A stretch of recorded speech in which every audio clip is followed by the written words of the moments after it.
ശ്രേഷ്ഠ ഭാരതം. നമസ്കാരം. ശ്രേഷ്ഠ ഭാരതം പൈതൃക ഭാരതത്തിന്റെ പുതിയൊരു അധ്യായത്തിലേക്ക് എല്ലാ പ്രിയപ്പെട്ട പ്രേക്ഷകർക്കും സ്വാഗതം. ഒപ്പം ആചാര്യസഭയ്ക്കും സ്വാഗതം. ശ്രേഷ്ഠ ഭാരതം പൈതൃക ഭാരതത്തിന്റെ സെമി ഫൈനൽ മത്സരങ്ങളാണ് ഈ വേദിയിൽ നടന്നുകൊണ്ടിരിക്കുന്നത്. ഓരോ കുട്ടികളും ഓരോ സ്കൂളുകളും അതിമനോഹരമായിട്ടാണ് ഓരോ റൗണ്ടുകളും പെർഫോം ചെയ്തു വരുന്നത്. വാശിയേറെ മത്സരങ്ങൾ തന്നെയാണ് ഈ എപ്പിസോഡുകളിൽ നമ്മൾ കണ്ടു തുടങ്ങുന്നത്. ഒരിക്കൽ കൂടി എല്ലാ കുട്ടികൾക്കും എല്ലാവിധ ആശംസകളും നേർന്നുകൊണ്ട് ഇന്നത്തെ അധ്യായം നമുക്ക് ആരംഭിക്കാം. ആദ്യം വജ്രവ്യൂഹം.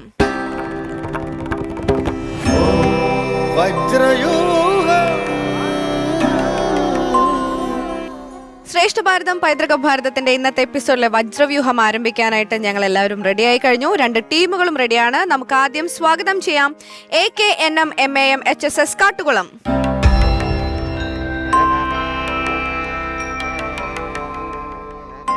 പേര്? എന്റെ പേര് ലക്ഷ്മി. ഞാൻ 9th പഠിക്കുന്നു. ഞാൻ നിവേദ് +1. ഇനി നമുക്ക് അടുത്തൊരു ടീമിനെയും കൂടെ വിളിച്ചിട്ട് നമുക്ക് വിശേഷങ്ങളൊക്കെ ചോദിച്ചാലോ?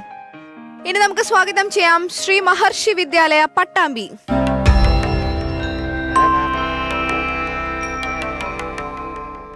പേര്? സ്നേഹ. എത്രാം ക്ലാസ്സിലാ? +1. ശ്രേയ 10th. അപ്പം 2 കൂട്ടർക്കും സർട്ടൻ പോയിന്റ് എന്താ പറയാ പോർഷൻ നിങ്ങൾക്ക് പഠിക്കാനായിട്ട് തന്നിട്ടുണ്ട്. നന്നായി പഠിച്ചു. കൃത്യമാണ്. 5 ചോദ്യം ചോദിച്ചാൽ 5ഉം ഉത്തരം പറയും. ആണോ? റെഡിയാണ്. അതായത് ഇപ്രാവശ്യം ഈ ഒരു സെമി ഫൈനലിലും കൂടെ വന്നപ്പോൾ ക്വസ്റ്റ്യൻസ് ഒക്കെ ഭയങ്കര ടഫാണ്. അതിനേക്കാളും ടഫായിട്ടാണ് നമുക്ക് ഓപ്ഷൻ തരുന്നത്. ഓപ്ഷൻ അല്ലെങ്കിൽ ഇതിനേക്കാൾ എളുപ്പം തോന്നുന്നുണ്ട്. കാരണം അത്രയും കൺഫ്യൂസിങ് ആണ് ഇവരുടെ ഓപ്ഷൻസ് വരുന്നത്. കഴിഞ്ഞ റൗണ്ടിൽ അനുഭവിച്ചതാണല്ലോ. എങ്ങനെ ഉണ്ടായിരുന്നു? അത്യാവശ്യം കുഴപ്പമില്ലായിരുന്നു. എത്ര മാർക്ക് ഉണ്ടായിരുന്നു? 40. 10 പോയിന്റ് നമുക്ക് പോയല്ലേ. ഇവിടെ ഫുള്ളും മേടിച്ചു. പക്ഷെ ഇപ്രാവശ്യം നമ്മൾ കൂടുതൽ പ്രിപ്പയർ ചെയ്തിട്ടാണ് വന്നിരിക്കുന്നത് അല്ലേ. അപ്പൊ നമുക്ക് ചോദ്യം ചോദിക്കാനുള്ള ആളെ വിളിച്ചാലോ? ലക്ഷ്മി ടീച്ചർ.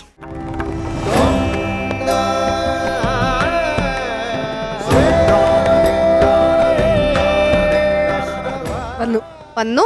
അപ്പൊ ഏറ്റവും എന്താ പറയാ കഷ്ടം പിടിച്ചിട്ടുള്ള ചോദ്യങ്ങളും അതിനേക്കാളും കൺഫ്യൂസിംഗ് ആയിട്ടുള്ള കുറെ ഓപ്ഷൻസും ആയിട്ട് ടീച്ചർ ഇവിടെ റെഡി ആയിട്ടുണ്ട്. അതുകൊണ്ട് ഇത്രയും കൺഫ്യൂഷന്റെ ഇടയിൽ നിൽക്കാനുള്ള ത്രാണി എനിക്കില്ലാത്തതുകൊണ്ട് ഞാൻ അങ്ങ് മാറി തരാം. സിമ്പിളാണ്.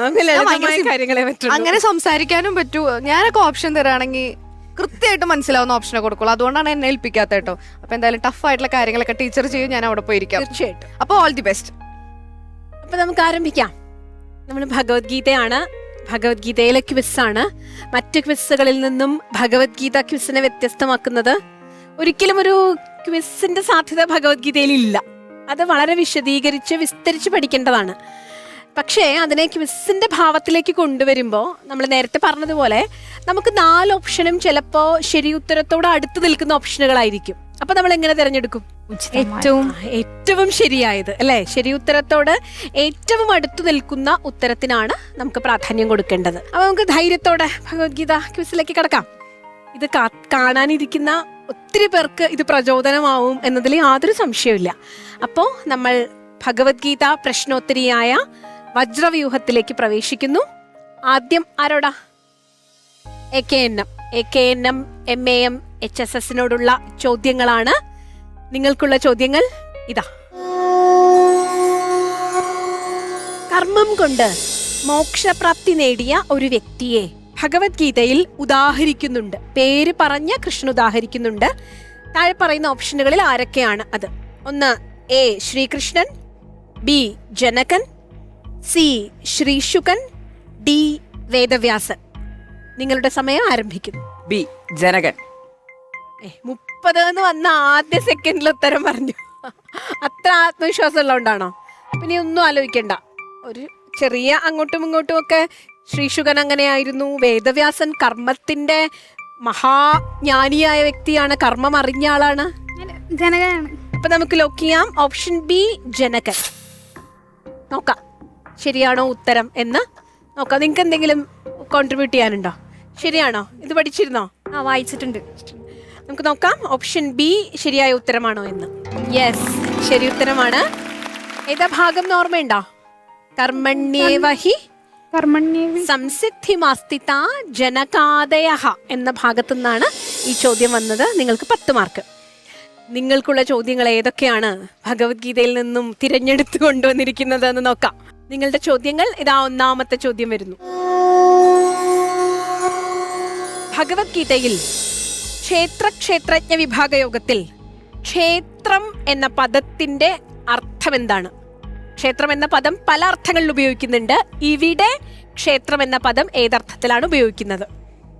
ഓപ്ഷൻ എ ബുദ്ധി, ഓപ്ഷൻ ബി ശരീരം, ഓപ്ഷൻ സി വയൽ, ഓപ്ഷൻ ഡി ജീവൻ. അപ്പൊ നിങ്ങളുടെ സമയം ആരംഭിക്കുന്നു. നിങ്ങൾ ലോക്ക് ചെയ്തോളൂ. ഓപ്ഷൻ ബി ശരീരം. ഓപ്ഷൻ ബി ശരീരം ഉറപ്പാണ്? ലോക്ക് ചെയ്തേക്കാം. അപ്പൊ നമ്മൾ ലോക്ക് ചെയ്യുന്നു. ഓപ്ഷൻ ബി ശരീരം. ക്ഷേത്രത്തിന് പല അർത്ഥങ്ങളും ഉണ്ട് അല്ലെ? സംസ്കൃത ഭാഷയുടെ ഒരു 3-ാം അധ്യായത്തിൽ ശരീരം കൗന്ദേയ ക്ഷേത്രമത്യഭിധീയതേ. ഇതം ശരീരം കൗന്ദേയ ക്ഷേത്രമിത്യഭിധീയതേ. നോക്കാം അതാണോ ശരി ഉത്തരം എന്ന് നോക്കാം. നിങ്ങൾ പറഞ്ഞതാണോ എന്ന് നോക്കാം. Yes, 10 mark. ഒന്നാമത്തെ ചോദ്യത്തിന് 10 മാർക്ക്. ക്ഷേത്രത്തിന് വയൽ എന്ന അർത്ഥമുണ്ട്. ഇതില് ഓപ്ഷനുകളും ഉണ്ടായിരുന്നു. പക്ഷെ ഇവിടെ ശരീരം എന്നാണ് അർത്ഥം. നമ്മൾ രണ്ടാമത്തെ ചോദ്യത്തിലേക്ക് പ്രവേശിക്കുന്നു. രണ്ടാമത്തെ ചോദ്യം. ജ്ഞാതും ദ്രഷ്ടും ച തത്വേന പ്രവേഷ്ടും ച പരം തപ. ഭഗവാന്റെ വിശ്വരൂപം ഏതുപായം കൊണ്ടാണ് ദർശിക്കുവാൻ സാധിക്കുന്നത് എന്നാണ് ഭഗവത്ഗീതയിൽ അഭിപ്രായപ്പെട്ടിട്ടുള്ളത്? ഓപ്ഷൻ എ യജ്ഞം കൊണ്ട്, ഓപ്ഷൻ ബി തപസ്സുകൊണ്ട്, ഓപ്ഷൻ സി ദാനം കൊണ്ട്, ഓപ്ഷൻ ഡി ഭക്തി കൊണ്ട്. നിങ്ങളുടെ സമയം ദാ ആരംഭിക്കുന്നു. ഓപ്ഷൻ ഡി ഭക്തി കൊണ്ട്. ഓപ്ഷൻ ഡി ഭക്തി കൊണ്ട്. എല്ലാത്തിനും ഈ ആദ്യത്തെ സെക്കൻഡിൽ ഉത്തരം പറയുക എന്നുള്ളത് ഇവരുടെ ഒരു തന്ത്രമാണെന്ന് തോന്നുന്നു അല്ലേ? അപ്പൊ അങ്ങ് ലോക്ക് ചെയ്തേക്കാം. യജ്ഞം കൊണ്ട്, തപസ് കൊണ്ട് തുടങ്ങിയ ഓപ്ഷനിലേക്കൊന്നും പോകുന്നില്ല. അപ്പോ ഇവരുടെ നിർദ്ദേശപ്രകാരം ഞാൻ ലോക്ക് ചെയ്യാണ്. ഓപ്ഷൻ ഡി ഭക്തി കൊണ്ട്. നോക്കാം. ഭഗവാന്റെ വിശ്വരൂപമാണേ മനോഹരമായ, ഈ ലോകത്തെ മുഴുവൻ അത്ഭുതപ്പെടുത്തുന്ന ഭഗവാന്റെ വിശ്വരൂപം.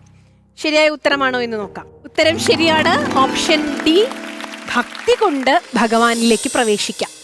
നിങ്ങളുടെ രണ്ടാമത്തെ ചോദ്യം. ശരീരസ്ഥോപി കൗന്ദേയ ന കരോതി ന ലിപ്യത്തെ. ശരീരത്തിൽ സ്ഥിതി ചെയ്യുമ്പോഴും ആത്മാവ് ഒന്നിനാലും ലിപ്തനാവാത്തത് എന്തുകൊണ്ടാണ്? ഓപ്ഷൻ എ അസാധാരണത്വം കൊണ്ട്, ഓപ്ഷൻ ബി സർവജ്ഞത്വം കൊണ്ട്, ഓപ്ഷൻ സി നിർഗുണത്വം കൊണ്ട്, ഓപ്ഷൻ ഡി സാത്വിക ഭാവം കൊണ്ട്. നിങ്ങളുടെ സമയം ആരംഭിക്കുന്നു. ഓപ്ഷൻ സി നിർഗുണത്വം കൊണ്ട്. ഓപ്ഷൻ സി നിർഗുണത്വം കൊണ്ട്. ഈ ചോദ്യത്തോട് ഉത്തരത്തിനോട് അടുത്ത് നിൽക്കുന്നതാണ് ഇതിൽ പലതും. പക്ഷെ നിങ്ങൾ തീരുമാനിച്ചിരിക്കുന്നത് ഓപ്ഷൻ സി ആണ്. അപ്പൊ നമുക്ക് ലോക്ക് ചെയ്ത് നോക്കാം ശരിയാണോ എന്ന് നോക്കാം. ഓപ്ഷൻ സി നിർഗുണത്വം കൊണ്ട്. അസാധാരണത്വം, സർവജ്ഞത്വം ഇതൊന്നും അല്ലാന്നാണോ തോന്നുന്നത്? ശരി. ശരീരത്തിൽ സ്ഥിതി ചെയ്യുമ്പോൾ എന്തുകൊണ്ടാണ് ലിപ്തനാവാത്തത്, അതിനാൽ ബാധിക്കപ്പെടാത്തത്? നോക്കാം. ശരിയായ ഉത്തരം നിർഗുണത്വം കൊണ്ട്. 10 മാർക്ക്. അപ്പൊ നമുക്ക് മൂന്നാമത്തെ ചോദ്യത്തിലേക്ക് കടക്കാം. ദർശയാമാസ പാർത്ഥായ പരമം രൂപമൈശ്വരം. ഭഗവാന്റെ വിശ്വരൂപ ദർശനം വിവരിക്കുന്ന ഈ വാക്യം ആരുടേതാണ്? ഭഗവത്ഗീതയിൽ പലർ സംസാരിക്കുന്നുണ്ട്. അതിൽ ഈ വാക്യം ആരുടേതാണ്? Option A Dhritarashtran, option B Sanjayan, option C Arjunan, option D Krishnan. ഇതിലേതാണ് ഉത്തരം? നിങ്ങളുടെ സമയം ആരംഭിക്കുന്നു.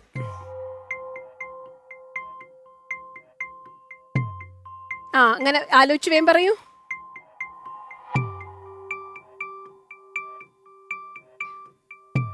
Option B Sanjayan. എന്താ അങ്ങനെ ഉറപ്പിക്കാൻ? അല്ല, ദർശയമാസ ഭാർത്തായ എന്ന് പറയുമ്പോൾ ശരിയായിരിക്കാം. നോക്കാം. നമുക്ക് എന്തായാലും ഇപ്പൊ ഉറപ്പിക്കാൻ വേണ്ടി നമുക്ക് അതിനെപ്പറ്റി ചർച്ച ചെയ്യാം. ഓപ്ഷൻ ബി സഞ്ജയൻ ലോക്ക് ചെയ്യുന്നു. എന്താ അങ്ങനെ പറയാൻ കാരണം? കാരണം ദർശയമാസ പാർത്തായ ഇത് ദർശിച്ചുകൊണ്ട് പാർത്ഥൻ, അതായത് പാർത്ഥൻ എന്ന് പറഞ്ഞാൽ അർജുനനാണല്ലോ, രൂപം ഐശ്വര്യം. അതായത് അപ്പൊ സഞ്ജയനാണ് ധൃതരാഷ്ട്രന് ഇങ്ങനെയൊക്കെ നടക്കുന്നുണ്ടെന്ന് പറഞ്ഞു കൊടുക്കുന്നത്. അപ്പൊ അത് അർജുനന്റെ ശ്ലോകം ആവില്ല. അത് കൃഷ്ണൻ തന്നെ പറയുന്നതായിക്കൂടെ, അത് ധൃതരാഷ്ട്രന് പറയുന്നതായിക്കൂടെ. നോക്കാം നമുക്ക് എന്താ ശരി ഉത്തരം നോക്കാം. ഓപ്ഷൻ ബി സഞ്ജയൻ ശരി ഉത്തരം. ഞാനും അവിടെ വിചാരിച്ചിരുന്നു ഇനി ഇത് അർജുനനാണോ, അപ്പൊ നിങ്ങൾ അതിനെയൊക്കെ നിരാകരിച്ചു. ശരി, അടുത്ത ചോദ്യത്തിലേക്ക് പ്രവേശിക്കുന്നു. നിങ്ങളുടെ അടുത്ത ചോദ്യം. നസഭൂയോഭിജായത്തെ, ആരാണ് വീണ്ടും വീണ്ടും ജന്മം സ്വീകരിക്കാത്തത്? ഓപ്ഷൻ എ കർമ്മസ്വരൂപം അറിഞ്ഞവൻ, ഓപ്ഷൻ ബി ഭക്തിയോഗം ശീലിച്ചവൻ, ഓപ്ഷൻ സി സ്വർഗം പ്രാപിച്ചവൻ, ഓപ്ഷൻ ഡി പ്രകൃതിയെയും പുരുഷനെയും അറിയുന്നവൻ. നിങ്ങളുടെ സമയം ആരംഭിക്കുന്നു. ഓപ്ഷൻ ഡി പുരുഷനെയും പ്രകൃതിയെയും അറിയുന്നവൻ. ഓപ്ഷൻ ഡി, അത് കർമ്മസ്വരൂപം അറിഞ്ഞവനല്ലേ? ഉറപ്പ്? ധൈര്യപൂർവം ഓക്കെ. തെറ്റിയാൽ അല്ല. തെറ്റില്ല. ഇല്ല. ശരി, അപ്പൊ നമ്മൾ ഓപ്ഷൻ ഡി ലോക്ക് ചെയ്യുന്നു. നോക്കാം. ശരിയാവണേ, ശരിയാവണേ അല്ലേ? എന്താവും? ഈ ഓപ്ഷനില് 4 സമാനതയുണ്ടായിരുന്നു അല്ലെ? കർമ്മസ്വരൂപം അറിയുന്നവനാണോ, അങ്ങനെ സമാനതയുണ്ടായിരുന്നു. പക്ഷേ ഭഗവത്ഗീതയിൽ കൃത്യമായി പറയുന്നു, പ്രകൃതി പുരുഷ സ്വഭാവം അറിയുന്നവനാണ് വീണ്ടും ജനിക്കാത്തവൻ എന്ന് പറയുന്നു. അതുകൊണ്ട് അതിൽ സംശയം ഒന്നും ഉണ്ടായിരുന്നില്ല. കൃത്യമായി നമ്മൾ ലോക്ക് ചെയ്തിരിക്കുന്നു. വാക്യവും അത് തന്നെയായിരുന്നു. 10 മാർക്ക് ലഭിച്ചിരിക്കുന്നു. നമുക്ക് അടുത്ത ചോദ്യത്തിലേക്ക് കടക്കാം. 4ാമത്തെ ചോദ്യം. വിശ്വരൂപത്തിൽ പ്രകാശിച്ചു കാണുന്ന ഭഗവാന്റെ സ്വരൂപം കാണുവാൻ അർജുനന് ലഭിച്ച സിദ്ധി എന്താണ്? ഓപ്ഷൻ എ ദിവ്യായുധങ്ങൾ, ഓപ്ഷൻ ബി തിരസ്കരണി, ഓപ്ഷൻ സി ചിരഞ്ജീവിത്വം, ഓപ്ഷൻ ഡി ദിവ്യചക്ഷുസ്. ഏതാണ് ഇതിൽ ഓക്കേണ്ടത്? നിങ്ങളുടെ സമയം ആരംഭിക്കുന്നു. ഓപ്ഷൻ ഡി ദിവ്യചക്ഷുസ്. ഓപ്ഷൻ ഡി ദിവ്യചക്ഷുസ് ശരിയായ ഉത്തരമായിരിക്കുമോ? ഉറപ്പ്? ധൈര്യപൂർവ്വം ലോക്ക് ചെയ്യാം. അപ്പൊ നമുക്ക് ഓപ്ഷൻ ഡി ദിവ്യചക്ഷുസ് ലോക്ക് ചെയ്യാം. അതിന് സംശയമൊന്നും ഉണ്ടായിരുന്നില്ല അല്ലെ? ദിവ്യായുധങ്ങൾ കൊണ്ടാണോ ഭഗവാനെ കണ്ടത്? ആ ഭാഗം ഏതാന്ന് ഓർമ്മയുണ്ടോ? അത് ദിവ്യശക്തി തരാമെന്ന് പറയുന്നുണ്ട്. ശ്ലോകം പഠിച്ചില്ല? ലോകം നോക്കാം. നമുക്ക് ശരിയാണോ നോക്കിയിട്ട് നമുക്ക് ശ്ലോകത്തെ കുറിച്ച് ആലോചിക്കാം അല്ലേ? ശരി, നമുക്ക് ശരിയാണോ ഉത്തരം എന്ന് നോക്കാം. ദിവ്യചക്ഷുസ് ശരിയായ ഉത്തരമാണ്. എന്തായിരുന്നു ശ്ലോകത്തിന്റെ സന്ദർഭം? ദിവ്യം ദദാമി തേ ചക്ഷു പശ്യമേ യോഗമൈശ്വരം. അങ്ങനെയായിരുന്നു. നമുക്ക് അടുത്ത ചോദ്യത്തിലേക്ക് പോവാം. നിശ്രേയസകരാവുഭൗ, ഭഗവത്ഗീത അനുസരിച്ച് മോക്ഷ സാധനങ്ങളായ ഉഭൗ 2 മാർഗങ്ങൾ ഏതൊക്കെയാണ്? വേദാധ്യയനവും യാഗങ്ങളും, ഓപ്ഷൻ ബി കർമ്മസന്യാസം കർമ്മയോഗം, ഓപ്ഷൻ സി അകർമ്മം വികർമ്മം, ഓപ്ഷൻ ഡി ധർമ്മം അർത്ഥം. നമ്മുടെ സമയം ആരംഭിക്കുന്നു. ഓപ്ഷൻ ബി കർമ്മസന്യാസം കർമ്മയോഗം. കർമ്മസന്യാസം കർമ്മയോഗം. കർമ്മം വികർമ്മം ആധ്യായത്തിൽ തന്നെ ഭഗവാൻ പറയുന്നുണ്ട്. വേദാധ്യയനങ്ങൾ യാഗങ്ങൾ 2 സാധ്യതകളാണ്. അല്ല. അപ്പൊ ശരി, നമ്മൾ ലോക്ക് ചെയ്യുന്നു. ബി കർമ്മസന്യാസം കർമ്മയോഗം. തെറ്റിയാൽ നിങ്ങൾക്ക്, കിട്ടിയാൽ എനിക്ക് അല്ലേ? എനിക്കൊരു 10 മാർക്ക് വരട്ടെ. നോക്കാം ശരിയാണോ എന്ന് നോക്കാം. കർമ്മസന്യാസം കർമ്മയോഗം ഏതാ ഭാഗം ഓർമ്മയുണ്ടോ? പറയൂ. സന്യാസ കർമ്മയോഗശ്ച നിശ്രേയസകരാവുഭൗ തയോസ്തു കർമ്മസന്യാസാത് കർമ്മയോഗോ വിശിഷ്യത്തെ. മിടുക്കി, നന്നായി ഉത്തരം പറഞ്ഞു അതിന്. അപ്പൊ നമുക്ക് കുറച്ചും കൂടെ ടഫായിട്ടുള്ള കൺഫ്യൂസിംഗ് ആയിട്ടുള്ള 5ാമത്തെ ചോദ്യം വരട്ടെ.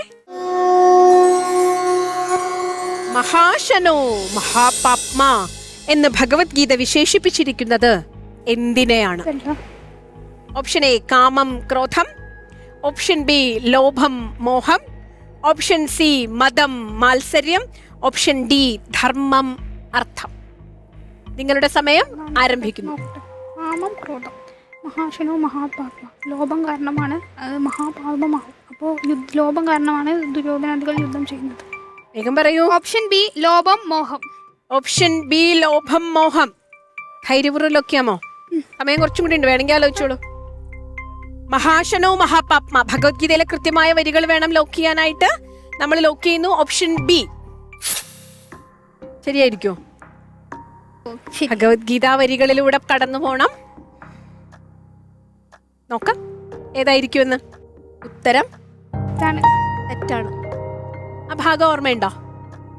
നിങ്ങൾക്ക് ഓർമ്മയുണ്ടോ? കാമം ക്രോധം. എനിക്ക് സംശയം ഉണ്ടായിരുന്നു, കാമം ക്രോധാണോ അതോ ലോഭം മോഹം. നോക്കാം ശരിയായ ഉത്തരം ഏതാന്ന് ആർക്കെങ്കിലും അറിയോ? ഞാൻ ആലോചിച്ച് നോക്കട്ടെ. കാമയേഷ ക്രോധയേഷ രജോ ഗുണസമുദ്ഭവ മഹാശനോ മഹാപാപ്മ വിദ്ധ്യേനമിഹ വൈരിണം. അപ്പൊ ഏതാ ഉത്തരം? കാമം ക്രോധം. എനിക്ക് ഡൗട്ട് ഉണ്ടായിരുന്നു. പോട്ടെ, സാരില്ല. വിദ്ധ്യേനമിഹ വൈരിണം എന്ന് കൃത്യമായി ഭഗവത്ഗീത പറയുന്നു. കാമം ക്രോധം, അതാണ് ശരി ഉത്തരം. പോട്ടെ, 10 മാർക്കല്ലേ പോയുള്ളൂ. നമുക്ക് 5 ചോദ്യങ്ങളിൽ നിന്നും 40 മാർക്ക് കിട്ടിയിരിക്കും. നമ്മളുടെ അടുത്ത ചോദ്യം, ഭഗവത്ഗീത ക്ഷേത്രക്ഷേത്രജ്ഞ വിഭാഗയോഗം അനുസരിച്ച് സൂര്യൻ ലോകത്തെ പ്രകാശിപ്പിക്കുന്നത് പോലെ ഈ ക്ഷേത്രം മുഴുവൻ പ്രകാശിപ്പിക്കുന്നവൻ ആരാണ്? ഇന്ദ്രൻ, അഗ്നി, ക്ഷേത്രി, പഞ്ചഭൂതങ്ങൾ. നിങ്ങളുടെ സമയം ആരംഭിക്കുന്നു. ഓപ്ഷൻ സി ക്ഷേത്രി. പഞ്ചഭൂതങ്ങൾ ഉള്ളത് കൊണ്ടല്ലേ? ക്ഷേത്രിയാണ്. ക്ഷേത്രിയാണ്. ധൈര്യപൂർവം. അതെ. അപ്പോ നമ്മൾ ലോക്ക് ചെയ്യുന്നു ഓപ്ഷൻ സി ക്ഷേത്രി. ഈ ക്ഷേത്രത്തെ മുഴുവൻ പ്രകാശിപ്പിക്കുന്ന ക്ഷേത്രി. സൂര്യൻ ഈ ലോകത്തെ പ്രകാശിപ്പിക്കുന്നത് പോലെ ഈ ക്ഷേത്രത്തെ പ്രകാശിപ്പിക്കുന്നത് ആരായിരിക്കുമെന്ന് നമുക്കറിയാം. ഉത്തരം ശരിയാണ്, ക്ഷേത്രി. വളരെ കൃത്യമായി ഭഗവത്ഗീത വരികളിലൂടെ നമ്മൾ കടന്നുപോയിരിക്കുന്നു. 2 ടീമിനും കൃത്യമായി നിങ്ങളുടെ പക്ഷം ഉണ്ടായിരുന്നു, ഭഗവത്ഗീത പക്ഷം ഉണ്ടായിരുന്നു. 2 പേരും നന്നായി മത്സരിച്ചു. മാർക്കിനേക്കാൾ നിങ്ങൾ എന്ത് ഭംഗിയായിട്ടാണ് ഭഗവത്ഗീത പഠിച്ചത്. നിങ്ങൾ ഭഗവത്ഗീതയിലെ ശ്ലോകങ്ങൾ എത്ര രസമായിട്ടാണ് മനനം ചെയ്തത്. അപ്പൊ നമ്മൾ മാർക്കിന്റെ ആകുലതയിൽ പെടരുത് അല്ലേ. നമുക്ക് ആത്മവിശ്വാസമല്ലേ, നീ ജയിച്ചാലും തോറ്റാലും നീ നിന്റെ കർമ്മം ചെയ്യൂ അല്ലേ. ഇതല്ലേ ഭഗവാൻ പറഞ്ഞത്. അപ്പോൾ ആ ഒരു ആത്മവിശ്വാസമാണ് ഭഗവത്ഗീത പഠിക്കുന്ന, ഇത് കേൾക്കുന്ന ആയിരക്കണക്കിന് കുട്ടികളിലേക്ക് നമ്മൾ പകരുന്നത്. നമ്മളുടെ ഈ റൗണ്ട് അവസാനിപ്പിക്കുന്നതിന് വേണ്ടിയിട്ട് നമുക്കൊരു ഊർജം വരണ്ടേ. അപ്പൊ വരദ ചേച്ചി വന്നാൽ നമുക്കൊരു ഊർജം വരും. നമുക്ക് വരദയെ സ്വാഗതം ചെയ്യാം.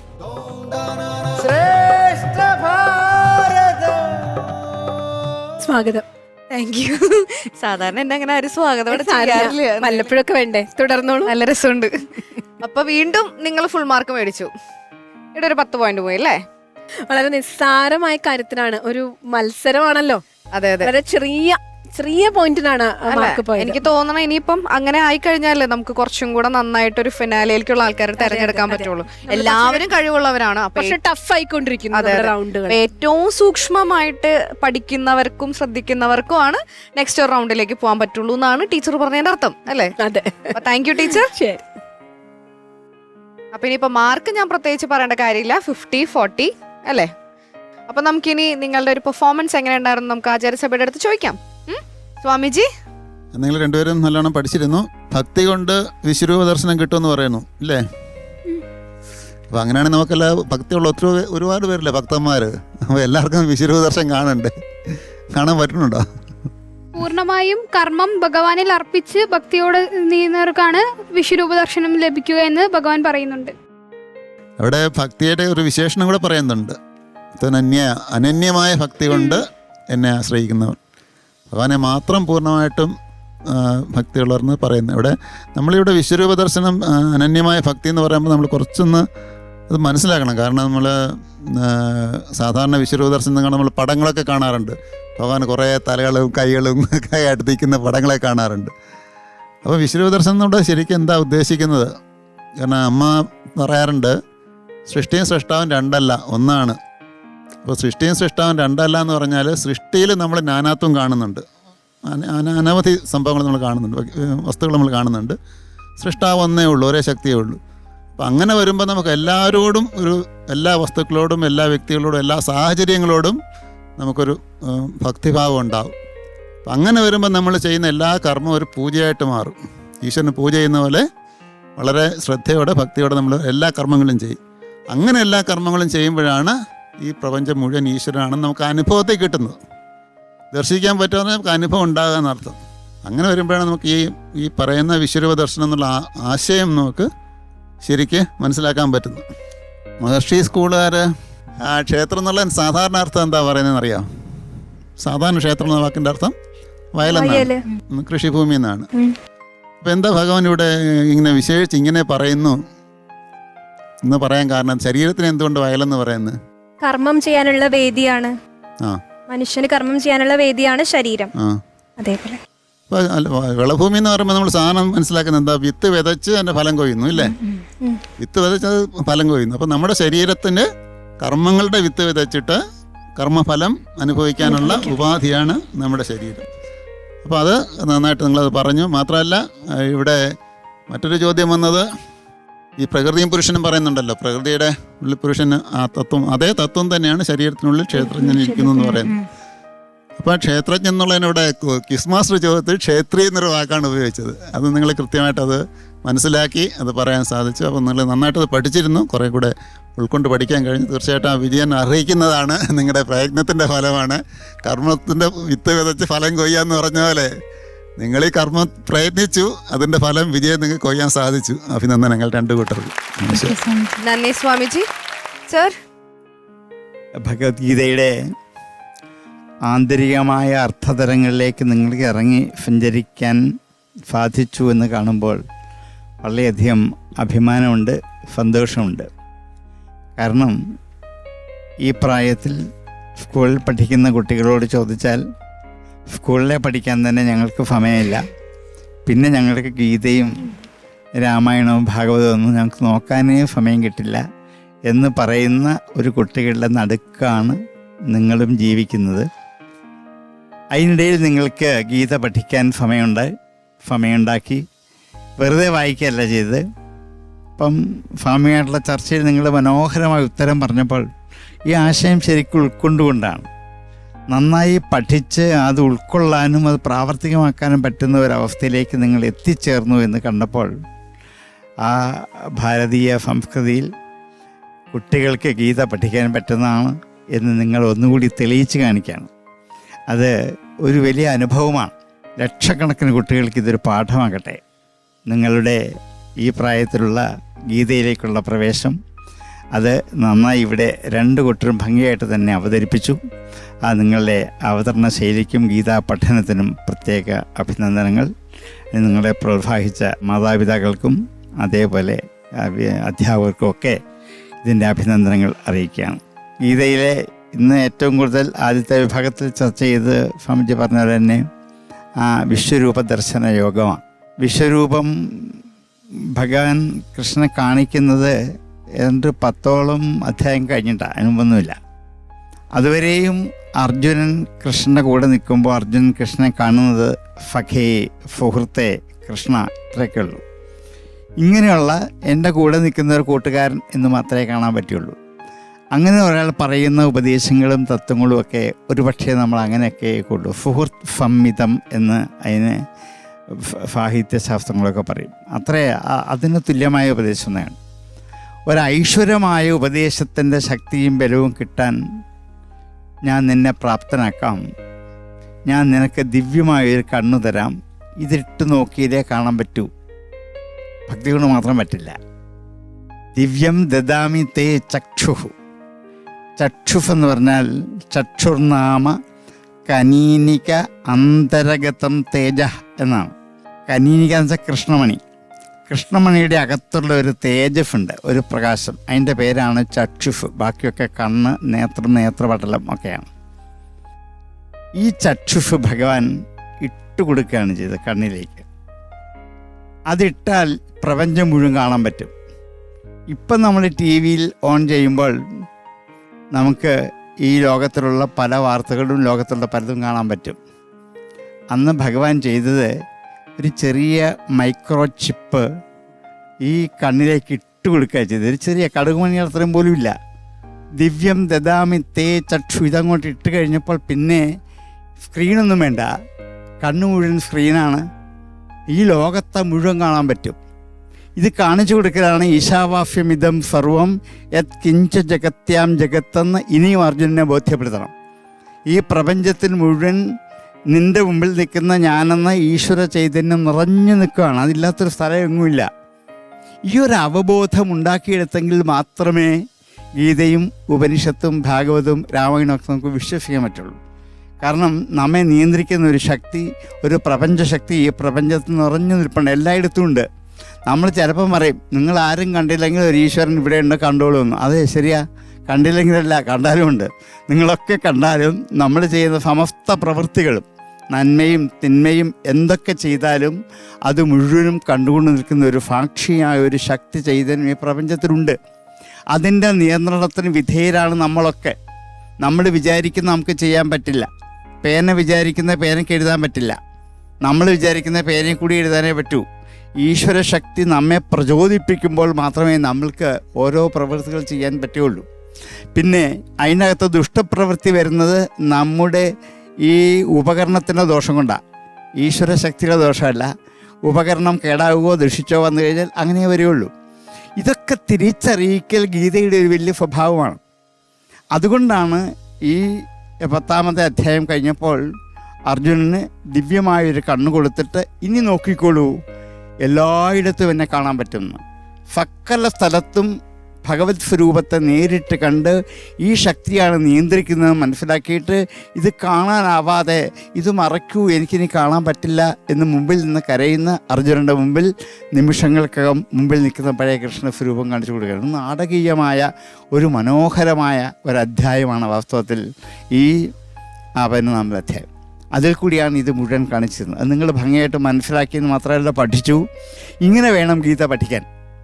കാരണം ആരെന്തൊക്കെ ചോദ്യങ്ങൾ ഇതുവഴി വന്നാലും ഞങ്ങൾ പറയാൻ അവിടെ തയ്യാറാണ് എന്നുള്ളൊരു തയ്യാറെടുപ്പ് വാസ്തവത്തിൽ നിങ്ങൾ ലക്ഷക്കണക്കിന് കുട്ടികൾക്ക് ഒരു ഉദാഹരണമാണ്, ഒരു പാഠമാണ്. എന്തായാലും ഈ ശ്രേഷ്ഠ ഭാരത വേദിയിൽ നിങ്ങൾക്ക് ഇങ്ങനൊരു അവസരം കിട്ടിയെന്നുള്ളത് ഏറ്റവും അഭികാമ്യമായ ഒരു ജീവിതചര്യയാണ്. അതിന് നിങ്ങൾക്ക് ഇവിടെ വരാനും അവതരിപ്പിക്കാനും പഠിക്കാനും, അല്ലെങ്കിൽ നിങ്ങൾ പഠിക്കില്ല. അതിന് അവസരമുണ്ടാക്കി തന്നു ഈ ശ്രേഷ്ഠ ഭാരതം എന്നുള്ളത് ഭാരതത്തിൻ്റെ ഏറ്റവും അഭിമാനകരമായ അവസ്ഥയിൽ ഒന്നാണ്. അതേപോലെ കാമക്രോധങ്ങളെ നിയന്ത്രിക്കാൻ സാധിച്ചെങ്കിൽ മാത്രമേ ലക്ഷ്യത്തിലേക്ക് എത്താൻ പറ്റുള്ളൂ എന്ന് ഒരു വലിയ നഗ്നസത്യം കുട്ടികളായിരിക്കുമ്പോൾ തന്നെ ബോധ്യപ്പെടണം. ഇന്ന് ഏറ്റവും അധികം കാമക്രോധങ്ങളെ നിയന്ത്രിക്കാൻ പറ്റാതെ വരുന്ന കുട്ടികൾ കാണാം. കാരണം കാമനകളെ അടക്കാൻ പറ്റില്ല. എന്തൊക്കെ ആഗ്രഹം വന്നാലും അത് സാധിച്ചേ അടങ്ങുള്ളൂ. അത് കുട്ടികളുടെ വാശിയാണ്.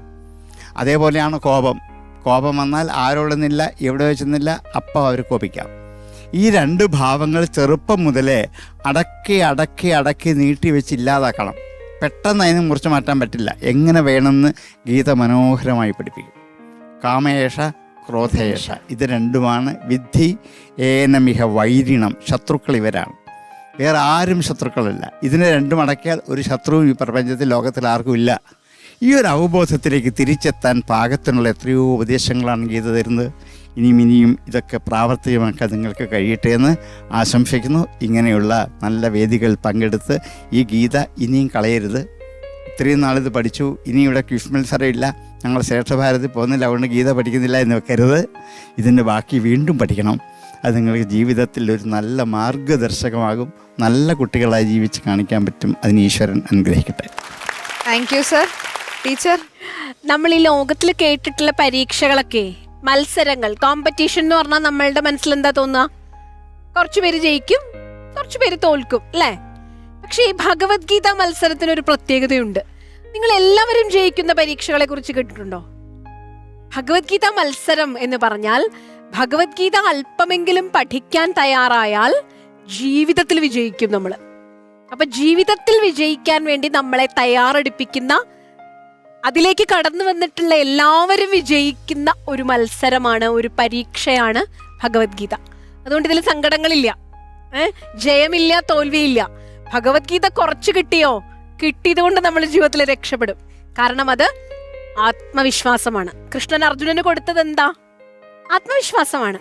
അപ്പൊ അതുകൊണ്ട് ഭഗവത്ഗീത അങ്ങനെ നിങ്ങളെ ആത്മവിശ്വാസമുള്ള മിടുക്കന്മാരായി മാറ്റട്ടെ എന്ന് മാത്രം ആഗ്രഹിക്കുന്നു. നല്ല മത്സരമായിരുന്നു. Thank you teacher. അപ്പോൾ നല്ല അഭിപ്രായങ്ങൾ കേട്ടു, നല്ല മാർക്കും കിട്ടി. ഇനിയിപ്പോൾ എന്താ, അടുത്ത റൗണ്ടുകളിൽ നന്നായിട്ട് പെർഫോം ചെയ്യാം. അതല്ലേ, കഴിഞ്ഞത് കഴിഞ്ഞല്ലോ. ഇനിയിപ്പോൾ അടുത്തതിന് വേണ്ടിയിട്ട് നമുക്ക് നന്നായിട്ട് മാർക്കൊക്കെ സ്കോർ ചെയ്യാനായിട്ട് ശ്രമിക്കാം, അല്ലേ? ഇന്നത്തെ വജ്രവ്യൂഹം ഇവിടെ അവസാനിക്കുകയാണ്. ഇനി നമുക്ക് ആരംഭിക്കാം മകരവ്യൂഹം.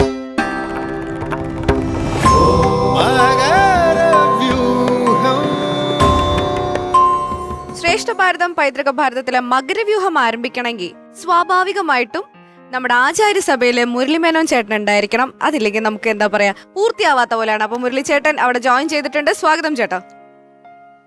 അങ്ങനെ ഈ വേദിയിൽ നമ്മളെല്ലാവരും റെഡിയായി കഴിഞ്ഞ സ്ഥിതിക്ക് ഇന്നത്തെ കഥാപാത്രങ്ങൾ ആരൊക്കെയാണെന്ന് നമുക്ക് നോക്കാം.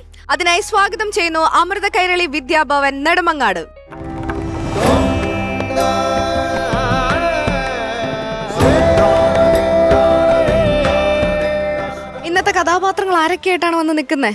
സീതാരാമന്മാർ. സീതാരാമന്മാര്. പേരെന്തായിരുന്നു ശരിക്കും? പവിത്ര. പവിത്ര എത്രാം ക്ലാസ്സിലാ? +2. അക്ഷയ 10th. ഓ, രണ്ടും പബ്ലിക് എക്സാമിന്റെ ആൾക്കാരാണ് വന്ന് നിൽക്കണേ അല്ലേ? എന്തായാലും നന്നായി പ്രാക്ടീസ് ഒക്കെ ചെയ്തല്ലോ. മാക്സിമം സമയം എടുത്ത് പ്രാക്ടീസ് ചെയ്തു. എന്തായാലും സെമി വരെ എത്തിയതല്ലേ അല്ലേ? ഓക്കെ, അപ്പൊ എന്തായാലും ഈ കഥാപാത്രങ്ങൾ നമ്മളുടെ ടീം തന്നിരിക്കുന്നതാണ് അല്ലേ? അപ്പൊ കഥാസന്ദർഭം തിരഞ്ഞെടുത്ത ആരാ? നിങ്ങളാണോ അതോ ടീച്ചേഴ്സാണോ? ടീച്ചേഴ്സാണ്. നമുക്കിനി തുടങ്ങിയാലോ? ഇനി അല്ലെങ്കിൽ ഞാൻ ഇവിടെ കിടന്ന് വെള്ളം കുടിക്കേണ്ട അവസ്ഥ വരും. അതുകൊണ്ട് നിങ്ങൾ നന്നായിട്ട് പ്രിപ്പയർ ചെയ്തുകൊണ്ട് നിങ്ങൾ നന്നായി തന്നെ പെർഫോം ചെയ്യുക. ഫുള്ള് മാർക്ക് അടിച്ചെടുക്കാനായിട്ട് നോക്കണം. Okay, all the best.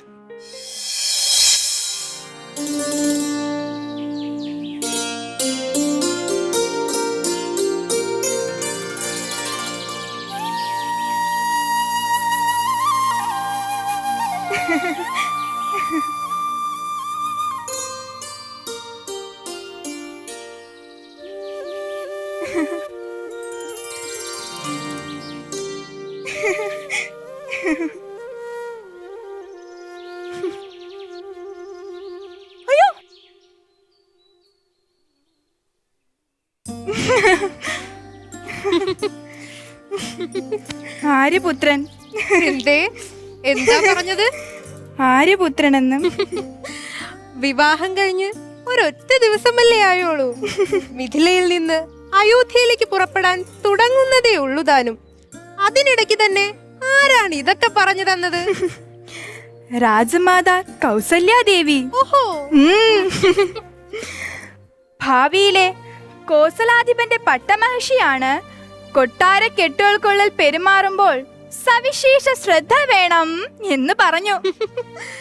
ബ്രഹ്മർഷികൾ പോലും ഉള്ളിൽ കടക്കാൻ ഊഴം കാത്തു നിൽക്കുന്ന ജനക രാജധാനിയിൽ അപ്സര സുന്ദരിയായ ഒരു കൗമാരക്കാരി തനിക്ക് അനുയോജ്യനായ ഒരു വരനെ അന്വേഷിച്ച് നടക്കുന്നതായി സൂതന്മാർ മഹാകൗശലത്തിൽ പാടി നടക്കുന്നുണ്ടായിരുന്നു.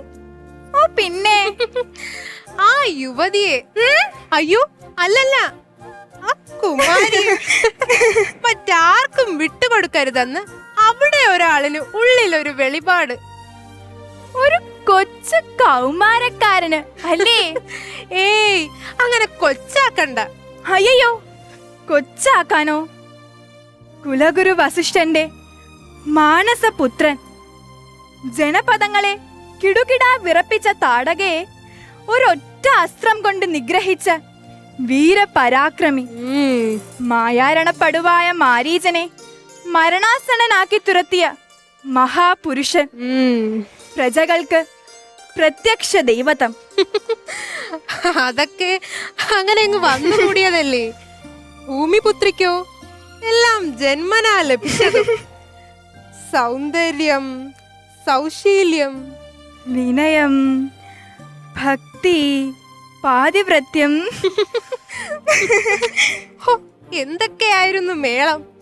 അഹല്യാശ്രമത്തിൽ നിന്ന് അയോധ്യയിലേക്ക് പുറപ്പെട്ടപ്പോഴാണ് വിശ്വാമിത്ര മഹർഷി പറഞ്ഞത് മിഥിലയിലേക്കാകാം ഇന്നത്തെ യാത്ര എന്ന്.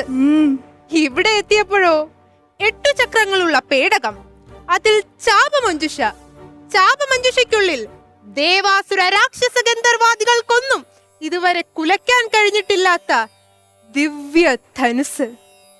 ത്രയംബകം, സാക്ഷാൽ മഹേശ്വരദത്തമായ ത്രയംബകം. അതിനു മുന്നിൽ ധ്യാനനിരതനായി നിന്ന ഞാൻ വില്ലല്ലാതെ മറ്റൊന്നും കണ്ടില്ല. വില്ലെടുത്ത് കുലച്ച് ഞാൻ മഹാശബ്ദത്തോടെ ത്രയംബകം രണ്ടായി ഒടിഞ്ഞു. ഇടിവെട്ടിയിടും വണ്ണം വിൽമുറിഞ്ഞൊച്ച കേട്ടു എന്നാണ് ഇവിടെ കവികളൊക്കെ പാടി കേട്ടത്. യുഗയുഗാന്തരങ്ങളിൽ അവർ അത് പാടി നടക്കും. ഈ മൈഥിലിയുടെ മനസ്സ് മയിൽപേടയെ പോലെ പുളകം കൊണ്ടു. കണ്ടു ഞാൻ അന്തപുരവാതിൽക്കൽ 2 കരിങ്കൂവള പൂക്കൾ. അവ മെല്ലെ മെല്ലെ മുന്നോട്ടൊഴുകി വന്നപ്പോൾ നേത്രോൽപല മാല തന്നെ. ഏയ്, ഉത്രം നക്ഷത്രം വിവാഹത്തിന് അത്യുത്തമം എന്ന് കുലഗുരു. 4 ജോഡി വധൂവരന്മാർ, നോക്കത്താവിധം പൗരപ്രമുഖർ, 2 രാജ്യങ്ങളിലെയും മന്ത്രിമാർ, സൈന്യാധിപന്മാർ, പടയാളികൾ, നർത്തകർ, വണിക്കുകൾ, നെറ്റിപ്പട്ടം കെട്ടിയ ഗജവീരന്മാർ.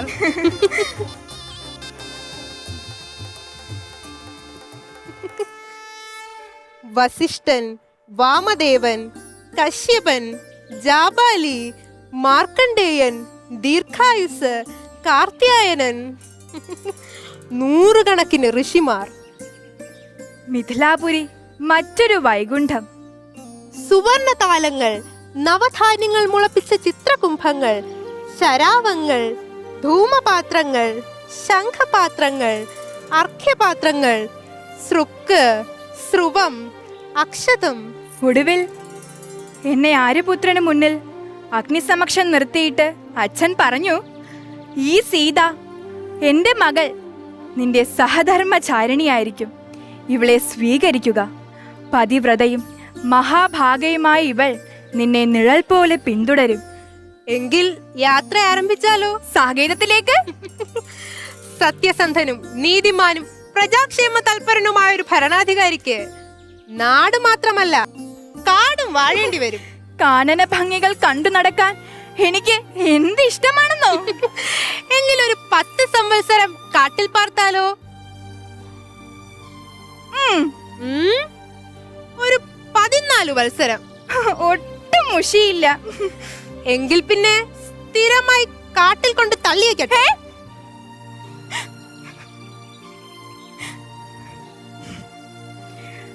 ആര്യപുത്രൻ എന്ത് ചെയ്താലും അത് പ്രജാഹിതം പാലിക്കാൻ വേണ്ടിയായിരിക്കും. എനിക്കുറപ്പാണ്.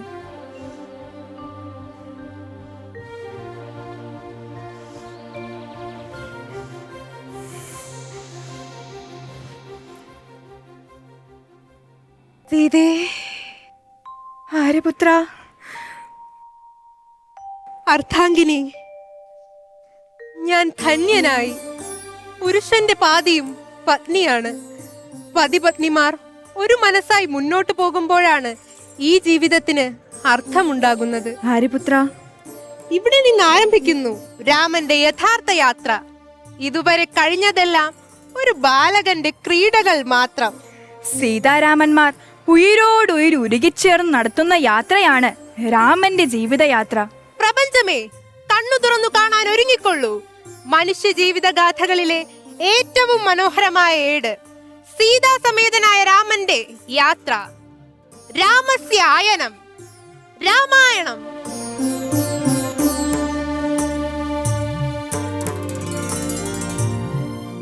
സർവേ ഭവന്ത സൗമ്യാശ്ച സർവേ സുചരിതവ്രതാഃ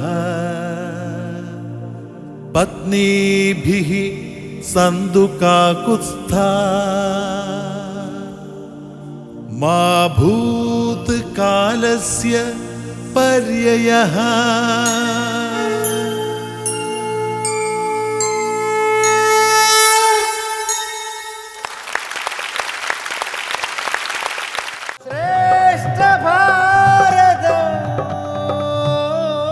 എങ്ങനെ ഉണ്ടായിരുന്നു ചെയ്തിട്ട്? ഫുൾ ആൻഡ് ഫുൾ റൊമാൻസ് ആയിരുന്നു അല്ലേ? നന്നായി ചെയ്തു എന്ന് തന്നെയാണ് തോന്നുന്നത്. അപ്പൊ എന്തായാലും നമുക്ക് അഭിപ്രായങ്ങൾ ചോദിച്ചാലോ, കമന്റ്സ് ഒക്കെ. സ്വാമിജി. നമശിവായ. ഏകശ്ലോകി രാമായണം നമ്മൾ കേട്ടിട്ടുണ്ട്. ഈ വലിയൊരു രാമായണം മുഴുവൻ ഒരു ശ്ലോകത്തിൽ ഒതുക്കുന്ന പോലെ രാമകഥ മുഴുവൻ ഒരു ചെറിയ സന്ദർഭം എടുത്ത് അതിനകത്ത് ഒതുക്കാനുള്ള ശ്രമം വളരെ അഭിനന്ദിക്കത്തതാണ്. എങ്കിലും ചില കാര്യങ്ങൾ നമുക്ക് നമ്മുടെ രാമായണത്തെക്കുറിച്ച് പറയുമ്പോൾ, പ്രത്യേകിച്ച് സീതാരാമന്മാരെ കുറിച്ച് പറയുമ്പോൾ, അവരുടെ പ്രണയം തീർച്ചയായിട്ടും മനോഹരം തന്നെയാണ്. പക്ഷേ അതിൻ്റെ ആഴം നമുക്ക് മനസ്സിലാകുന്നത് സീതയുടെ വിരഹത്തിലും ഒക്കെയാണ്. ഇപ്പം നമ്മുടെ ഇവിടെ തന്നെ ഇവിടെ സ്ക്രിപ്റ്റിനകത്ത് ഇപ്പം എന്തെങ്കിലും കാട്ടിൽ തള്ളിയേക്കാം എന്നൊരു വാക്ക് ഉപയോഗിക്കുന്നുണ്ട്. തള്ളിയേക്കാം എന്നുള്ള വാക്ക് വരുമ്പോൾ അത് രാമൻ ശരിക്കും സീതയെ ഉപേക്ഷിക്കുന്നൊരു ഭാവമാണ് അവിടെ കൊണ്ടുവരുന്നത്. അവിടെ വാസ്തവത്തിൽ രാമൻ നിവൃത്തിയില്ലാതെ സീതയെ വാൽമീകിയുടെ ആശ്രമത്തിന് സമീപത്ത് വിടാനാണ് പറയുന്നത്. അപ്പോൾ അതൊരു താൻ ഉപേക്ഷിക്കുന്നതായിട്ടല്ല, തനിക്ക് നിവൃത്തിയില്ല, അതുകൊണ്ട് സീതയിൽ നിന്ന് മാറി നിൽക്കേണ്ടി വരുന്നു. അപ്പം അങ്ങനെ വരുന്ന ഒരു ചെറിയ വ്യത്യാസം, തള്ളിയേക്കാന്നുള്ള വാക്ക് നമ്മളിപ്പോൾ മലയാളത്തിലാകുമ്പോൾ അങ്ങനെ പ്രത്യേകിച്ച് നമ്മൾ ഉപേക്ഷിക്കുന്നൊരു മനോഭാവം അവിടെ കൊണ്ടുവരുന്നുണ്ട്. അപ്പം അങ്ങനത്തെ ചെറിയ ചെറിയ ഒരു കുറവുകൾ എനിക്ക് തോന്നിയിട്ടുണ്ട്. അല്ലെങ്കിൽ നല്ലൊരു ഇതാണ്. പിന്നെ രാമൻ ഒരിക്കലും സീതയെപ്പറ്റി കോസലത്തിൽ വെച്ച് കേട്ടിട്ടുള്ളതായിട്ട് രാമായണത്തിൽ പരാമർശിച്ച് ഞാൻ കണ്ടിട്ടില്ല. ശരിക്കും വിശ്വാമിത്രൻ പറയുമ്പോഴാണ് ഇങ്ങനൊരു മിഥിലയിൽ ഇങ്ങനെ സംഭവം നടക്കുന്നു എന്ന് തന്നെ രാമൻ അറിയുന്നതും. അത് സീതയെ ഉദ്ദേശിച്ചിട്ടുമല്ല അവിടെ വരുന്നത്, വില്ല് കൊലയ്ക്കാനുള്ള ഒരു ഉത്സാഹം ക്ഷത്രിയകുമാരൻ എന്നുള്ളതിലേക്ക് അത് അസാധ്യമായ ഒരു കാര്യം ചെയ്യാൻ ഉത്സാഹം, അതാണ് രാമനെ അങ്ങോട്ട് നയിക്കുന്നത്. സീതയെ കണ്ടതിന് ശേഷമാണ് ആ സീതയോടുള്ള ആകർഷണം ഉണ്ടാകുന്നത്. അപ്പം ഇങ്ങനെ ചെറിയ ചെറിയ ഒരു വ്യത്യാസങ്ങൾ നമുക്കിവിടെ സൂചിപ്പിക്കാൻ പറ്റും. പക്ഷേ എങ്കിലും നല്ല രീതിയിൽ നിങ്ങൾ അഭിനയിച്ചു. നല്ല അഭിനയത്തിൻ്റെ കാര്യത്തിലും വേഷത്തിൻ്റെ കാര്യത്തിലുമൊക്കെ അത് നന്നായിട്ടുണ്ടായിരുന്നു. നന്നായിട്ട് ചെയ്തു. നന്ദി. നന്ദി സ്വാമിജി. സർ, രാമായണ കഥ നമ്മൾ ശരിക്കും അറിയുന്നത് വാൽമീകിയുടെ രാമായണത്തിൽ മാത്രമാണ് ആദ്യം. അവിടെ മുതലാണ് എൻ്റെ തുടക്കം. രാമനൊരു അവതാര പുരുഷനാണ്. ഈശ്വരതുല്യമായി ഭാരതീയർ ആരാധിക്കുന്ന അവതാര പുരുഷനാണ് രാമനും അതേപോലെ സീതയും. ആ ഒരു ഭാവനയെ വിട്ടുകളഞ്ഞിട്ട് ലൗകിക മര്യാദയുടെ അതിക്രമങ്ങൾ കൊണ്ട് ഒരു ഭാവത്തെ ആവിഷ്കരിക്കാൻ ശ്രമിക്കുമ്പോൾ അതിനൊരു ഇടിവ് വന്നിട്ടില്ലേ എന്ന് ഒരു തോന്നൽ ഇത് കണ്ടപ്പോൾ ഉണ്ടായി. അത് ആ കഥ തിരഞ്ഞെടുത്ത് എൻ്റെ ഭാവം ആവിഷ്കരിച്ചപ്പോൾ ഉണ്ടായതാണ്. പക്ഷേ ആ ഭാവത്തെ പോലും ഒരു മനോഹരമായ ശൃംഗാരത്തിൻ്റെ ആവിഷ്കാരത്തിൽ ഈ രണ്ട് കുട്ടികളും അതിമനോഹരമായി രംഗത്ത് അവതരിപ്പിച്ചു. നല്ല സംഭാഷണങ്ങളും ധാരാളം ഉണ്ടായിരുന്നു. നമുക്ക് മിഥിലാപുരിയിലെത്തി ആ സീതാരാമന്മാരുടെ വിവാഹ മഹോത്സവത്തിൽ പങ്കെടുക്കാൻ കഴിഞ്ഞു എന്നുള്ളതൊരു ധന്യതയാണ്. അത്രയും ഞങ്ങളെ എത്തിച്ച നിങ്ങൾക്ക് അഭിനന്ദനങ്ങൾ. അതേപോലെ സീതയുടെയും രാമൻ്റെയും മഹത്വം ഏറ്റവും ഉയർത്തി കാണിക്കുന്ന ഒരു രംഗമാണ് വാസ്തവത്തിൽ ഈ സീതാസ്വയംവരം രംഗത്തിൽ കൂടി. സീത ജനകൻ്റെ രാജധാനിയിൽ വളർന്നു വന്ന രാജകുമാരിയാണ്. ജനകൻ്റെ രാജധാനി ഭാരതത്തിലെ എല്ലാ ഋഷിമാരുടെയും, ഒരു വാക്ക് അവിടെ ഇടയ്ക്ക് പറഞ്ഞിരുന്നു, എല്ലാ ഋഷിമാരുടെയും പാഠശാലയായിരുന്നു ജനകൻ്റെ രാജധാനി. അവിടെ എന്നും ധാരാളം വേദാന്ത ചർച്ചകൾ നിരന്തരമായി നടന്ന സ്ഥലമാണ്. സീത അവിടെ നിന്നാണ് വളർന്നു വന്നത്. ഇത് കേട്ട് പഠിച്ചു വളർന്നു വന്ന ഒരു സംസ്കാരം സീതയിലുണ്ട്. അതുകൊണ്ടാണ് മിഥിലയിൽ നിന്നും അയോധ്യയിലേക്ക് പോകുമ്പോൾ എന്തൊക്കെ സംഭവിച്ചാലും അതിനെയൊക്കെ സ്വീകരിക്കാൻ തയ്യാറാണ് എന്നുള്ളൊരു കരുത്ത് മനസ്സിനുണ്ടാക്കിയെടുത്തത് ചെറുപ്പത്തിൽ കിട്ടിയ ആത്മവിദ്യയുടെ പാഠമാണ്. നമ്മുടെ കുട്ടികൾ സീതയെപ്പോലെ ആയില്ലെങ്കിലും കുറച്ചെങ്കിലും ആത്മവിദ്യയുടെ പാഠം നമ്മുടെ ഗുരുകുലങ്ങളിൽ നിന്നും കൊടുക്കാൻ സാധിച്ചാൽ ഇവരുടെ ജീവിതത്തെ എത്ര വലിയ അനുഭവങ്ങൾ വന്നാലും അതിനെ സമീകരിച്ച് മുമ്പോട്ട് കൊണ്ടുപോകാനുള്ള കരുത്ത് ഇവർക്കുണ്ടാക്കിയെടുക്കും. ആ ഒരു മനോഹരമായ ആശയം നമുക്ക് ഈ കഥാഭാഗത്തു നിന്നും കിട്ടി. ഇതാണ് സീതാസ്വയംവരത്തിൻ്റെ ഏറ്റവും മഹത്തായ ആദർശം എന്ന് തിരിച്ചറിയാൻ ആധുനികരായ കുട്ടികൾ തയ്യാറാവട്ടെ എന്ന് മാത്രം പ്രാർത്ഥിക്കുന്നു. Thank you sir. ടീച്ചർ, ഒരുപക്ഷെ രാമന്റെ ഒരു ധർമ്മഭാവം, ധർമാധിപൻ എന്ന ഭാവം, രാജാവ് എന്ന ഭാവം, ത്യാഗി എന്ന ഭാവം, പുത്രൻ എന്ന ഭാവം, യുദ്ധവീരൻ എന്ന ഭാവം, ഇങ്ങനെ രാമന്റെ ധാരാളം ഭാവങ്ങൾ നമ്മൾ പരിചയപ്പെട്ടിട്ടുണ്ട് രാമായണത്തില്. പക്ഷെ പ്രണയിയായ രാമൻ, നമുക്ക് കൃഷ്ണനെ ഇങ്ങനെ സങ്കല്പിക്കാൻ പറ്റും അല്ലെ? പ്രണയിയായ കൃഷ്ണനെ സങ്കല്പിക്കാം. പക്ഷെ പഞ്ചവടിയിലൊക്കെ വെച്ച് സംഭവിക്കുന്ന, രാമനും സീതയും മാത്രമുള്ള ചില രംഗങ്ങളിൽ സംഭവിക്കുന്ന ഒരു പ്രണയഭാവത്തെയാണ് ഇവിടെ ആവിഷ്കരിക്കാൻ ശ്രമിച്ചത്.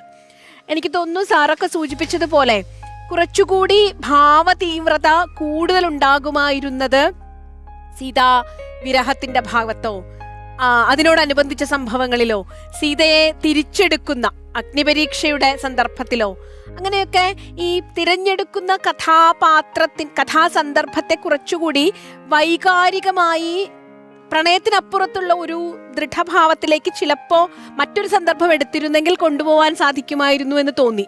പക്ഷേ പ്രേക്ഷകർക്ക് അത്ര അങ്ങ് പരിചിതമല്ലാത്തൊരു ഭാവമാണ് നിങ്ങൾ എടുത്തത് എന്നതുകൊണ്ടും ചില സ്ഥലങ്ങളിലൊക്കെ ആശയപരമായി യോജിക്കാൻ കഴിഞ്ഞില്ലെങ്കിൽ കൂടി മനോഹരമായ കവിത പോലെ ഒരു സ്ക്രിപ്റ്റ്, അത് ഞാൻ എപ്പോഴും കൈരളി സ്കൂളുകാരുടെ നാടകത്തിന്റെ സ്ക്രിപ്റ്റുകൾ ശ്രദ്ധിക്കാറുണ്ട്. കവിത പോലെ മനോഹരമായ സ്ക്രിപ്റ്റ്, ഇടയ്ക്കെപ്പോഴൊക്കെയോ ആശയങ്ങളോട് യോജിക്കാൻ കഴിഞ്ഞിട്ടുമില്ല. അങ്ങനെ ഒരു സ്ക്രിപ്റ്റിന്റെ ഭംഗിയുണ്ടായിരുന്നു. നിങ്ങൾ രണ്ടുപേരുടെയും ചേർന്ന ഡയലോഗ് ഭംഗിയായിരുന്നു. അവസാന ഭാഗത്തൊക്കെ വളരെ ഗംഭീരമായ ഒരു പര്യവസാനം ഉണ്ടായിരുന്നു. അങ്ങനെ രാമന്റെ നമുക്കത്ര ഭക്തർക്ക് അത്ര പരിചിതമല്ലാത്ത, രാമായണ വായനക്കാർക്ക് അത്ര അറിയാത്ത ചില ഭാവങ്ങളെ നമുക്ക് കാണാൻ സാധിച്ചു. ആ ശ്രമം വളരെ വിജയകരമായി. അഭിനന്ദനങ്ങൾ. Thank you teacher. മുരളിച്ചേട്ടാ. നമസ്കാരം. അസലായിരുന്നു, ഗംഭീരമായി, ബ്രില്യൻറ്റ്. ഞാൻ ആദ്യം ഒരു തമാശയെ തുടങ്ങാം. ഇത് തുടങ്ങുന്ന സമയത്ത് നിങ്ങൾ ഒന്ന് ഇൻട്രൊഡക്ഷനൊക്കെ കഴിഞ്ഞാൽ എൻ്റെ മനസ്സിലൊരു തോട്ടുണ്ടായി, ഒരു ചോദ്യം. ആ ചോദ്യം ഉണ്ടായ സമയത്ത് തന്നെ വിശ്വനാഥ് സാർ ആ ചോദ്യം എന്നോട് ചോദിക്കുകയും ചെയ്തു. ആ ചോദ്യം എന്താ വെച്ചാൽ, ഈ സ്കൂളിലൊന്നും ആൺകുട്ടികളില്ലേ എന്നുള്ളതായിരുന്നു. വാസ്തവത്തിൽ എനിക്ക് സന്തോഷമുള്ള കാര്യം കേട്ടോ. ഞാൻ കഴിഞ്ഞ ഇതിൽ തന്നെ 3 രാവണന്മാരും സ്ത്രീകളായിട്ട് വന്നപ്പോൾ, പെൺകുട്ടികൾ ചെയ്തപ്പോൾ ഞാൻ സന്തോഷമായിട്ട് പറഞ്ഞു. എന്നാലും വല്ലപ്പോഴും ഒരു ആൺകുട്ടിയെ കാണാൻ ഒരു കൊതി തോന്നിപ്പോയി. അപ്പോൾ ആൺ സംവരണം എന്ന് ഞാനിവിടെ എഴുതി ക്വസ്റ്റ്യൻ മാർക്കുണ്ട്, അതിന് വേണ്ടി വരുമോ എന്നുള്ളത്. പക്ഷേ നിങ്ങളുടെ ജെൻഡറൊന്നും ഒരു ഇഷ്യൂ അല്ല കേട്ടോ. ഗംഭീരമാക്കി രണ്ടുപേരും. അസലായിരുന്നു. Good music. തുടക്കത്തിലെ മ്യൂസിക് നന്നായിരുന്നു. അഗെയിൻ ഞാൻ വീണ്ടും എടുത്തു പറയുകയാണ്, വെൽ റിഹേഴ്സ്ഡ് ആണിത്. നിങ്ങളോട് എത്ര പ്രാവശ്യം റിഹേഴ്സൽ ചെയ്തു എന്ന് എനിക്ക് ചോദിക്കേണ്ട കാര്യമേ ഇല്ല. എത്ര കൂടുതൽ ചെയ്തിട്ടുണ്ട് എന്നുള്ളത് മാത്രം പറഞ്ഞു. അത്ര നന്നായിരുന്നു അത്. Each and everything was good. Again another, ഞാൻ എപ്പോഴും പറയാറുള്ളൊരു പോയിന്റ്, ചിരി ഗംഭീരമായിരുന്നു. തുടക്കത്തിൽ തന്നെ ചിരിയായിരുന്നു. സീതയുടെ ചിരിയിലാണ് തുടങ്ങുന്നത് തന്നെ. അത് ചിരി തന്നെയായിരുന്നു, അല്ലെങ്കിൽ ഹാ ആയിരുന്നില്ല എന്നുള്ളതിന് പ്രത്യേക മാർക്ക് തന്നെ ഉണ്ടായിരുന്നു. നല്ല റൊമാൻസ്, ശൃംഗാരം നന്നായിരുന്നു. രണ്ടുപേരും തമ്മിലുള്ള chemistry was fantastic. Good movements. ഒരു സീതയുടെ പേരെന്താണ്? അക്ഷയ. ആ റൗണ്ട് മൂവ്മെന്റ് ഉണ്ടല്ലോ, ഇതിൻ്റെ പുറകെ വശത്ത് കൂടെ പോയ മൂവ്മെന്റ് നന്നായിരുന്നു. ആ മൂവ്മെന്റ് നന്നായിട്ടില്ല എന്ന് ഞാൻ പറയുന്നില്ല. പക്ഷേ an actor always has to find a motivation. മനസ്സിലായില്ലേ? ഇത് ഡയറക്ടർ പറഞ്ഞുകൊണ്ട് ഞാൻ ഇതിൽ വരുന്നു, അല്ലെങ്കിൽ അങ്ങനെ ഒരു മൂവ്മെന്റ് നടക്കാൻ പറഞ്ഞു, അങ്ങനെ തോന്നിപ്പോയി. അങ്ങനെ തോന്നരുത്. അങ്ങനെ തോന്നാനുള്ള സാധ്യതയില്ല. കാരണം you are A good actor. മനസ്സിലായില്ലേ? അപ്പോൾ ആ പോകുന്ന സമയത്ത് എന്തിനാണ് ഞാൻ അങ്ങോട്ട് പോകുന്നത്, എന്തിനാണ് ഞാൻ അങ്ങോട്ട് നടക്കുന്നത് എന്നുള്ളൊരു ചോദ്യം ഒരു ആക്ടറോട് തന്നെ ചോദിച്ചു കഴിഞ്ഞാൽ അതിനുള്ള മറുപടി കിട്ടും. അതിനുള്ള മറുപടി കിട്ടിയിട്ട് നിങ്ങളത് ചെയ്യുന്ന സമയത്ത് അതിൻ്റെ വ്യത്യാസവും കാണാൻ പറ്റും നമുക്ക്. മനസ്സിലായില്ലേ? It's A point when you do it in future. മനസ്സിലായില്ലേ? രണ്ടുപേരുടെയും റെൻഡറിങ് വാസ് ഫാന്റാസ്റ്റിക്. ഒരുപാട് മോഡുലേഷൻസ് ഉണ്ടായിരുന്നു അല്ലേ. ഇപ്പോൾ ടീച്ചർ ഈ കവിത പോലെ എന്നൊക്കെ പറഞ്ഞാൽ അത് നിങ്ങളും കൂടി അതിനെ സഹായിച്ചിട്ടുണ്ട്. നിങ്ങളുടെ റെൻഡറിങ്ങിൽ അതിനെ സഹായിച്ചിട്ടുണ്ട്. ത്രയംബകം എന്നുള്ള രാമൻ്റെ ഡയലോഗ്, അതെനിക്കിഷ്ടപ്പെട്ടത് എന്താണെന്ന് വെച്ചാൽ, അതിൽ സാധാരണ ആക്ടേഴ്സും അതുപോലെ തന്നെ നിങ്ങളെ സഹായിക്കാൻ പുറത്തുനിന്ന് വന്ന അല്ലെങ്കിൽ ടീച്ചേഴ്സും എല്ലാം കൂടി ഇതിനെ ഒന്ന് ഫിസിക്കലൈസ് ചെയ്യാൻ ശ്രമിക്കും. ആ ഫിസിക്കലൈസേഷനിലേക്ക് നിങ്ങൾ പോയിട്ടില്ല എന്നുള്ളതിൽ പ്രത്യേക മാർക്കുണ്ട്. അതിന് പോകേണ്ട ആവശ്യമില്ല. അല്ലാതെ തന്നെ നമുക്ക് ത്രയംബകം അതിൻ്റെ ഉപയോഗമൊക്കെ നമുക്ക് നിങ്ങളുടെ ആ മോഡുലേഷനിലൂടെ തന്നെ കേൾക്കാൻ പറ്റി. പിന്നെ അവിടെ പോയി ഇരുന്ന പോസ്റ്റർ എങ്ങനെയാണ് നിങ്ങൾ അവിടെ ഇങ്ങനൊരു സാധനം എന്തായാലും നിങ്ങളുടെ സ്കൂൾ റിഹേഴ്സൽ സ്പേസിൽ ഉണ്ടാവാനുള്ള വഴിയില്ല. ഉണ്ടോ? ആ പാറക്കെട്ട് ഇല്ല. അപ്പോൾ അത് പോയി ഇരുന്നതും നന്നായിരുന്നു കേട്ടോ. കാരണം അത് എളുപ്പമല്ലത്. അത്രയും ഒരു ഗ്യാപ്പിൽ അങ്ങോട്ട് കിടക്കുക എന്നുള്ളത് എളുപ്പമല്ല. പക്ഷെ നന്നായിരുന്നു അത്. ഒരു തഞ്ചം ഉണ്ടായിരുന്നു. നല്ല ആക്ടേഴ്സ്, നല്ല ചെയ്ത് ശീലമുള്ള ആക്ടേഴ്സ് ചെയ്യുന്ന പോലെ തോന്നി. ഏതോ ലാസ്റ്റത്തെ മ്യൂസിക്കും നന്നായിരുന്നു, ശ്ലോകവും നന്നായിരുന്നു, ലാസ്റ്റ് പോസ്റ്ററും നന്നായിരുന്നു. അങ്ങനെ നല്ലതല്ലാത്തൊന്നും എനിക്കിപ്പോൾ ആക്ച്വലി പറയാനുണ്ടെങ്കിൽ എന്തെങ്കിലും ഞാൻ കണ്ടുപിടിച്ച് പറഞ്ഞേനെ കേട്ടോ. But it's all very good. Excellent work. Thank you Murali ചേട്ടാ. നല്ല കമൻസ് ആണ് കേട്ടത് അല്ലേ? ഇനിയിപ്പോൾ മാർക്സ് ചോദിച്ചാലോ? Swamiji, out of 10? 75%. 7.5 ആണ്. ഇനി sir, out of 10? 8.5. 8.5. Teacher, out of 10? എൻ്റെ കയ്യിലുള്ളതിൽ ഏറ്റവും നല്ല മാർക്കുകളിൽ 9 മാർക്ക്. ഇനിയാണ് ക്രൂഷ്യൽ ആയിട്ടുള്ള മാർക്ക്. 20 മുരളിച്ചേട്ടൻ മാർക്ക് തരുന്നത്. മുരളിച്ചേട്ടാ 20 അതെ. 20 19 മാർക്കും. 19 മാർക്കും തന്നിട്ടുണ്ട്. മുരളിച്ചേട്ടൻ നേരത്തെ പറഞ്ഞ പോലെ എവിടെയെങ്കിലും എന്തെങ്കിലും ഒരു ഗ്യാപ്പ് ഉണ്ടായിരുന്നെങ്കിൽ പുള്ളിക്കാരനത് കുറച്ചേനെ. അപ്പൊ അത്യാവശ്യം നല്ല രീതിയിൽ നിങ്ങൾ പെർഫോം ചെയ്തിട്ടുണ്ട്. അപ്പൊ ടോട്ടൽ എത്രയാ നോക്കാം? 44 ഔട്ട് ഓഫ് 50. നല്ല മാർക്സ് ആണ്. ഓരേ തൃപ്തിയായില്ല. ഇത് സെമി ഫൈനൽ. ഇത് ഭയങ്കര നല്ല മാർക്കാ. അപ്പൊ തൽക്കാലം 44 സംതൃപ്തി അടയൂ പ്ലീസ്. അപ്പൊ ഇനി അടുത്ത റൗണ്ടുകളിൽ കാണാം. Thank you so much.